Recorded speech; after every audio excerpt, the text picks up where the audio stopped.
বাঙালিরা অনেক সময় এক জেলার মানুষ অন্য জেলার মানুষকে বিয়ে করতে চায় না। সেখানে দেশের গণ্ডি ছড়িয়ে ভালোবাসার কারণে ৮১৩ কিলোমিটার দূরে নেপালে পাড়ি জমাচ্ছেন কুমিল্লার এক বঙ্গললনা।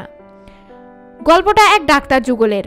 কুমিল্লা শহরের রানীরবাজার এলাকার ডক্টর সমীর ক্রান্তি সরকারের মেয়ে ডক্টর ক্রান্তি সরকার ডাক্তারি পড়তে ভর্তি হন কুমিল্লার ইনস্টান মেডিকেল কলেজে। সেখানেই পরিচিত হয় বাংলাদেশে পড়তে আসা নেপালি তরুণ কৃষ্ণা আইরির সাথে।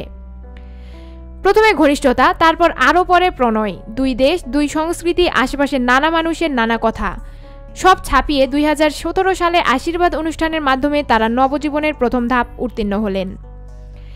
তবে আনুষ্ঠানিকভাবে বিয়ে করলেন বাংলাদেশের কুমিল্লায়। গত ২৪ তারিখ কাঠমান্ডু থেকে নেপালি কায়দায় বর সেজে বিমানে চড়ে কৃষ্ণা এলেন। এরপর ২৬ তারিখ কনের পৈতৃক নিবাস অতীন্দ্র ভবনে তাদের হলুদের অনুষ্ঠান সম্পন্ন হয় এবং ২৮ তারিখ রাতে নগরের মডার্ন কমিউনিটি সেন্টারে তাদের বিয়ের অনুষ্ঠান সম্পন্ন হয়। বিয়ের মণ্ডপে নেপালি সাজ সেজে ধুতি পাঞ্জাবিতে দেখা গিয়েছে বর নেপালি যুবককে।